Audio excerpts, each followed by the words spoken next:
อืม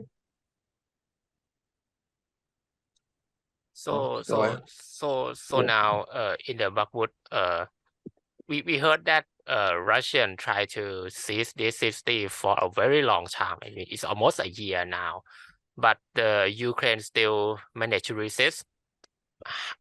In your opinion, what is the main factor that the Russian cannot achieve their objective, and why the Ukrainian can still resist them?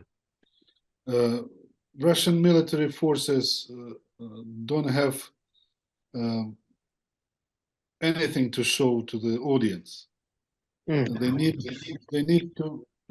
need to conquer at least one or two cities, not villages, not fields, not land covered with forest or whatever. They need a result. They need to show the city of Bakhmut. Less than 15,000 people recently in this city. You know, we're flying over Bakhmut every day. It's a very small town, very cute one, was very cute and nice and green. It's devastated now totally. They need to show something. I mean, Russian military. They need to show something to the audience. They seized the city of Bakhmut. They conquered the city of Avdiivka. These are little towns in the middle of nowhere in eastern Ukraine, mainly oriented to coal works, mine works. It's working places, you know, working towns inhabited by 100,000 people. It's not a huge city like Kharkiv or a smaller city like Kherson, which they lost already, or Odessa, Nikolaev, which they never conquered.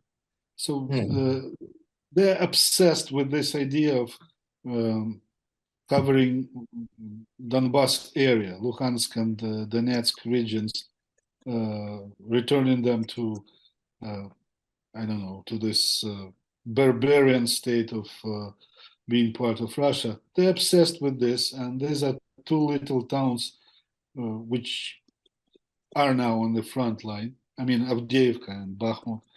And they're simply trying to show the results by any price, because they're paying the price which is absolutely uncomparable to the strategic normal sane mind.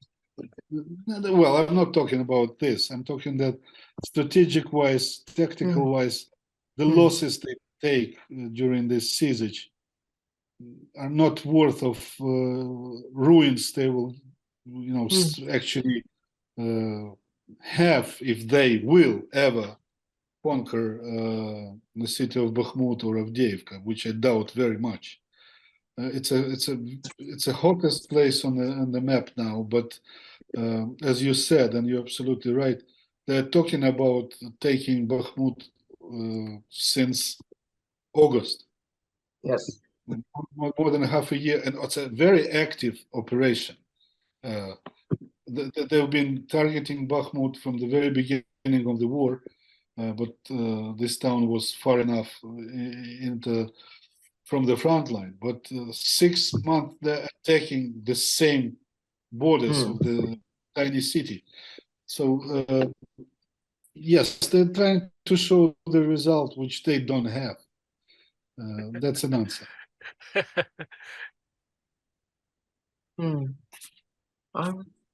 I don't know why they I don't know how their military is such a slave-like manner. I mean, in a normal military, in a normal country, and a normal people, they would have to say, stop. Their commanding officers, stop. I mean, and women stop the war. Well, you're absolutely right, but the red line between, you know, human values and human senses and human logic, this red line has been crossed by Russian Federation, has been crossed 1 year ago, and since then the logic of humanity does not apply to the territory and population which is covering the territory called Russian Federation. Yevgeny, I call them Moscovia now, and not even Russia. Call them that whatever they want, they deserve what they have. I don't understand why we are paying this price, because we were living in a lovely, peaceful country, which has priorities of being, grain producer, producer instead of being military one. They turned us all, Ukrainians, into warriors. You want a war, you get the war. It's a Luc Besson film element. So that's not us who started, Do you see any more, you see their movement on the ground from your drones, I guess. Do they appear to be more professional than last year, or do the quality of their men, the field craft, the tactics, do they decrease over the past year as they lost their more elite units, or do they manage to reconstitute some of their forces, in your opinion? Well, it's a personal opinion. No problem. We all are, you. yes, we all are spoiled by a couple of military myths regarding the Ukrainian army or Russian army. What we see on the ground is very active and rather skilled, strong, unlimited in resources enemy. Not the story of mobilized guys which yesterday they were normal people, today they turned into soldiers. No. They act carefully, they attack sharply, they take heavy losses, but they continue. They want to achieve the goal, and they have this typically Soviet Russian approach. No matter price we pay, they're able to do it. That's a very strong and skilled enemy.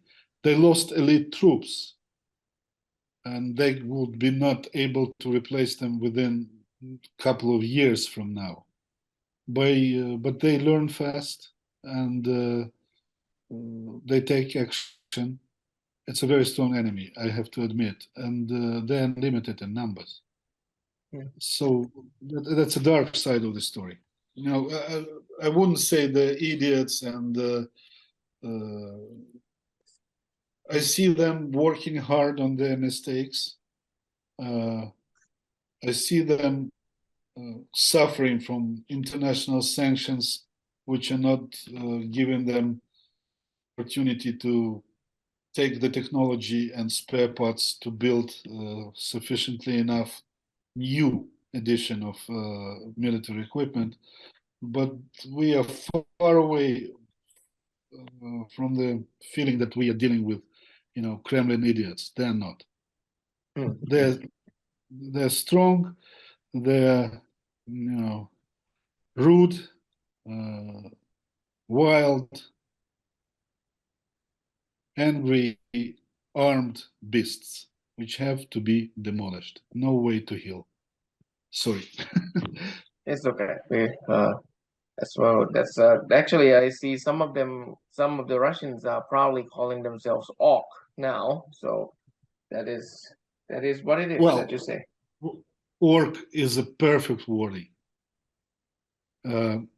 Considering the movies of Master of the Rings, they look same, absolutely. You see the orc in the movie, Mhm. Absolutely. Wagner looks same. Russian paratroopers, they're really orcs.